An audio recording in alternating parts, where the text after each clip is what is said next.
um retorno do domínio português no ano de 1654, né, após a expulsão dos holandeses aqui das terras do Nordeste, né, muitas coisas aconteceram na cidade da Paraíba, pois, claro, a cidade ganhou um novo nome, mas há uma pequena controvérsia, pois na maioria das fontes e dos mapas que pesquisamos é citado Paraíba ou cidade da Paraíba, mas em uma das fontes na qual pesquisamos havia falando que a cidade depois, né, depois da expulsão dos holandeses, recebeu o nome, aliás, foi rebatizada de cidade de Nossa Senhora das Neves por conta de um alvará, assinado por um rei de Portugal na época, criando o cargo de juiz de fora aqui para nossa cidade. Mas aí, né, não conseguimos achar esse documento, tá? Até porque tanto esse como outros documentos dessas épocas passadas estão perdidas ou estão assim mais privadas, né? Enfim, não são tão fáceis de achar. Então aí vamos utilizar a palavra Paraíba, né, para designar o nome da cidade nesse período de 1654 a 1930. Uma das pessoas que nasceu aqui na capital paraibana e que tem, aliás, não é tão lembrado, né, enfim, como outras pessoas e outros monumentos também, né, é José Peregrino Xavier de Carvalho. Inclusive aquela dali é a igreja de Lourdes, né, que fica aqui entre a Rua das Trincheiras e a Avenida João Machado, na qual há uma placa ali na esquina que fala que naquela calçada ali foram expostas as mãos e cabeças de José Peregrino Xavier de Carvalho, ele que foi um jovem revolucionário, né, participou da Revolução de 1817, ou Revolução Pernambucana, como queiram. Ele que morava num sobrado azul, né, não sei se na época que ele morava era azul, mas atualmente é azul, que fica ali na rua que leva o nome dele, né, na Rua Peregrino de Carvalho, que inclusive fica próximo do Terceirão, né, a Biblioteca Pública Augusto dos Anjos. E bom, ele participou da Revolução Pernambucana, né, Revolução de 1817, junto de outras pessoas aqui bastante conhecidas, né, Amaro Gomes e outras pessoas agora que fugiu o nome. E acabou que foi enforcado no Recife, né, partes de seus membros foram expostas ali até, como falei anteriormente, assim como de outros que se opuseram às pessoas que tinham o poder naquela época, né, já que eles buscavam a independência do Brasil naquela época. Olhos sobre tela de Antônio Parreiras, que ilustra o momento em que o pai, Augusto Xavier de Carvalho, pede para que seu filho José Peregrino se entregue às tropas portuguesas. Segundo um site, esse encontro teria sido no atual bairro de Cruz das Armas.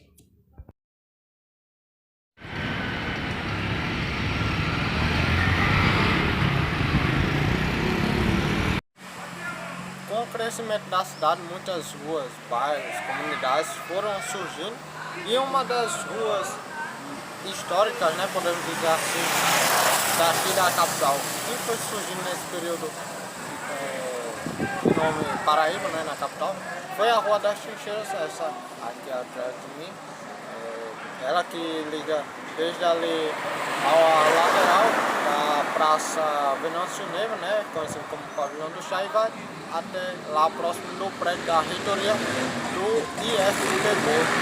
Né? É um caminho de ligação entre o centro e Cruz das Armas. Bom, e a sua história é bem interessante, pois entre 1710 e 1711 aconteceu a Guerra dos Mascates em Pernambuco, e também um possível ataque, né, vindo do estado vizinho aqui à nossa cidade. O governador na época mandou construir trincheiras nessa região aqui, e com isso a rua ganhou esse nome, como também o bairro, né, que aí tem as comunidades Sartumim de Brito, Renascer, fica próximo também do Distrito Mecânico, que é bastante conhecido nessa região da Zona Oeste, da capital paraibana. A Casa da Pólvora, ela que foi construída em 1704 e concluída em 1710 no governo de Fernando da Maia da Gama. Em 1710 e 1711 acontecia a Guerra dos Mascates em Pernambuco, e por conta disso a munição que havia nela foi levada para a Fortaleza de Santa Catarina, em Cabedelo. Com isso, o local ficou abandonado até a metade do século XX, correndo o risco de ter sido demolida ou ficar em ruínas, mas graças aos defensores do patrimônio público, ela foi restaurada na década de 70 e está aberta até os dias atuais. Sendo uma das atrações, fica localizada na ladeira de São Francisco, no centro da capital paraibana, local que atrai muitas pessoas, moradores e turistas, para contemplar as exposições que nela acontecem, os shows, como também esta linda paisagem para o rio Sanhamar e o bairro do Varadouro.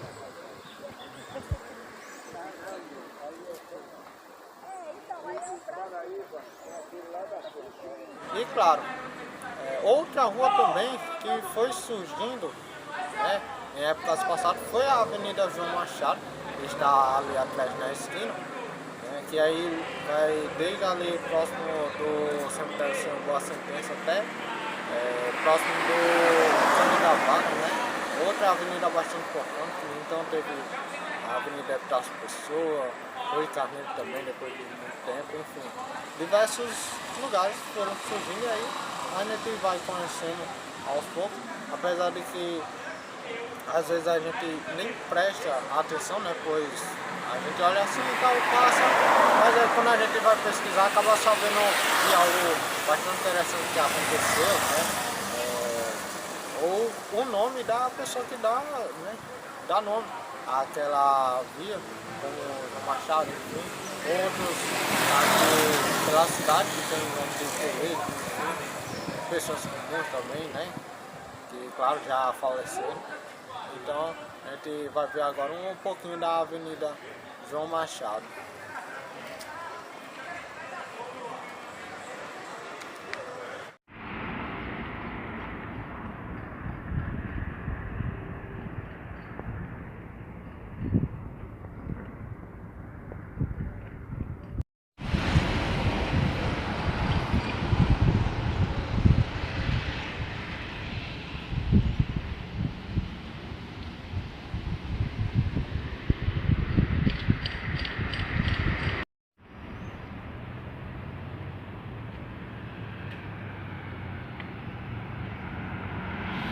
Caminhando pela Avenida João Machado, podemos ver o passado e o presente da capital paraibana. Casarões de épocas passadas de grandes empresários, como alguns se não estiver enganado, há um aqui próximo, né, do Ipaé, que pertence à família Ribeiro Couto, então é uma família bastante importante, da Paraíba.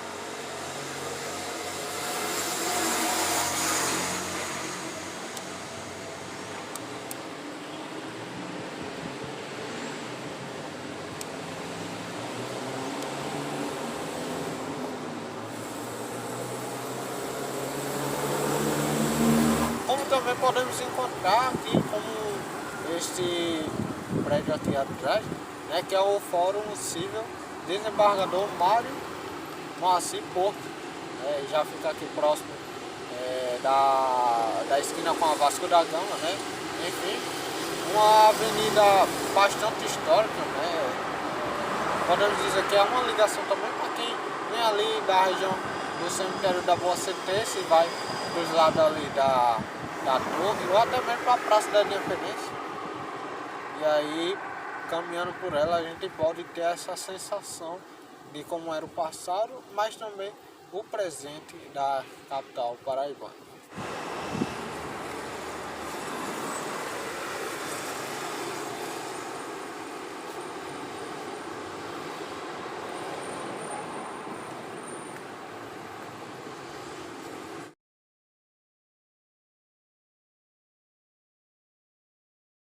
Muitos anos as famílias ricas da Paraíba mandavam seus filhos para outras províncias ou para outros países para estudar. Até que em 1836 foi inaugurado o Liceu Paraibano, na atual Rua Duque de Caxias, no antigo Colégio dos Jesuítas.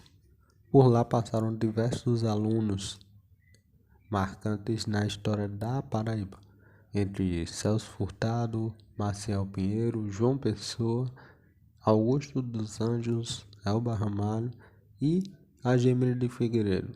Este último, quando o governador da Paraíba mandou construir o novo Liceu Paraibano na atual Avenida Getúlio Vargas.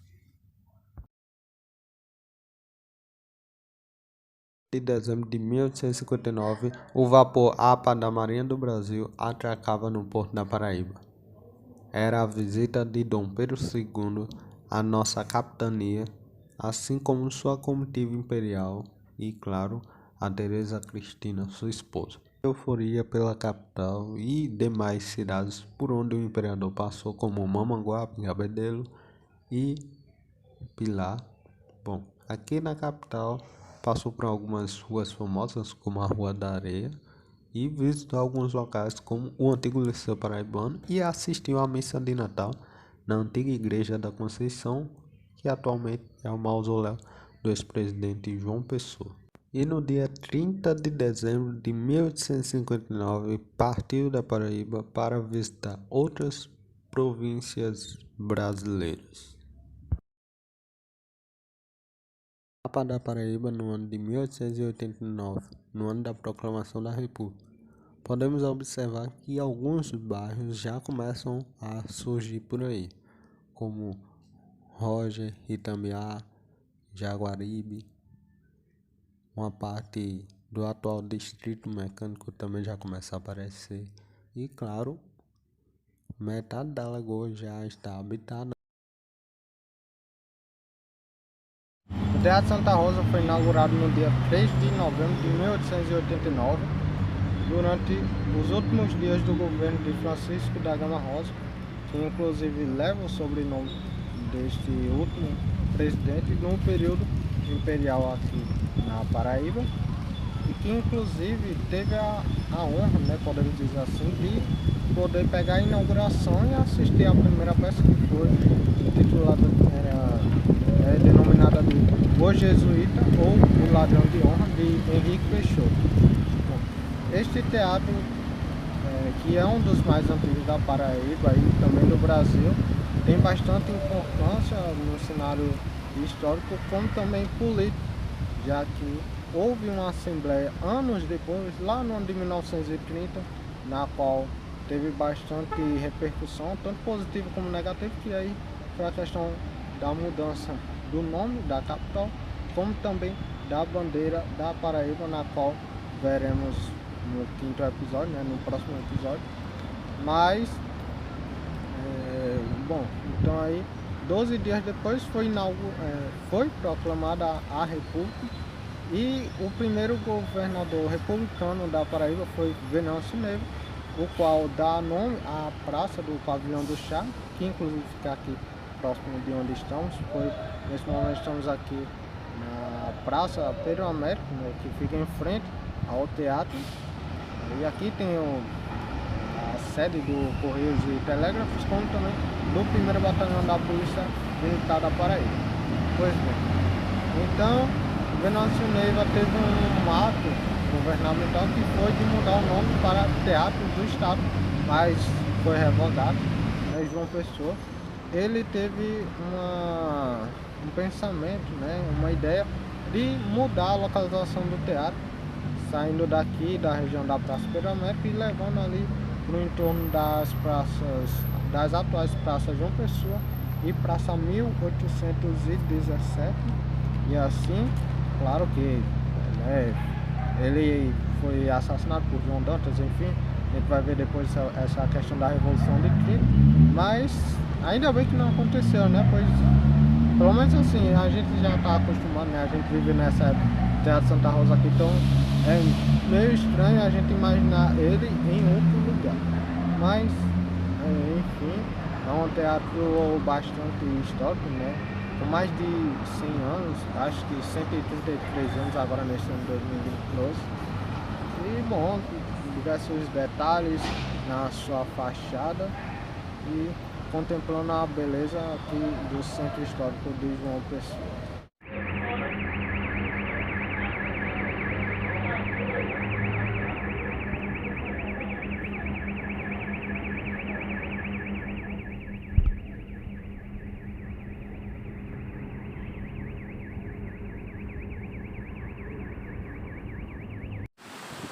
Na década de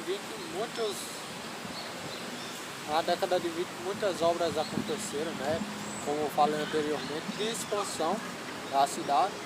E no dia 7 de setembro de 1922, na qual foi o centenário da independência do Brasil, a capital paraibana ganhou uma praça, que é a Praça da Independência, essa na qual estamos agora. Fica aqui bem próximo do Hospital Santa Isabel, Colégio Pio X e dos museus, né, da cidade de João Pessoa e Museu Paraibano, de Artesanato Paraibano. Bom, é uma praça bastante grande, né, comparada a outras da cidade. Acho que talvez a Praça da Paz, lá nos bancários, que chegue mais próximo assim, enfim. Mas é uma praça que tem detalhes bastante importantes. Tem uma variedade, né, de plantas e árvores aqui, acho que mais ou menos 30 mil metros quadrados, né, de praça. Então é uma praça bastante histórica, já que nessa região aqui próximo a ela foi aonde teve a primeira partida de futebol, né, e aí foi progredindo e veio se tornar um campeonato paraibano anos depois, e aí teve várias, não posso dizer, teve várias federações, né, e tal, até chegar lá na nomenclatura atual. E ali atrás tem um obelisco, né, que é um monumento central aqui desta praça.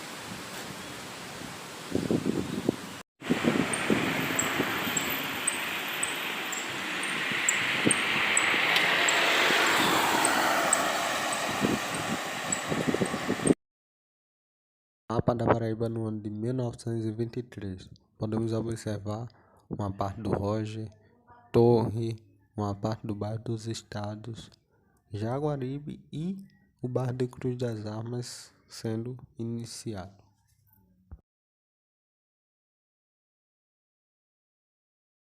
No ano de 1923, no entorno da Praça Comendador Felizardo Leite, atual Praça João Pessoa, acontece uma das maiores tragédias juvenis da história da capital paraibana. É o caso Sadi Ágaba. Sadi, que estudava no antigo Liceu Paraibano, e Ágaba estudava na Escola Normal, que é o atual Tribunal de Justiça da Paraíba. Bom, os dois jovens namorados, até que um dia o Sadi foi encontrar sua amada, mas por conta de uma linha da decência que o então diretor da escola normal criou na época, por conta da aglomeração que os alunos do Liceu Paraibano faziam no entorno da praça, sendo um atentado aos bons costumes e à moral da época, o Sadi, foi ultrapassar a linha, mas foi advertido pelo guarda e acabou acontecendo uma discussão entre os dois. O guarda atirou no rapaz, que veio a falecer, causando grande revolta por parte da população. E no mês seguinte, em outubro, a jovem Ágaba veio a escrever uma carta de despedida e tirar a sua vida.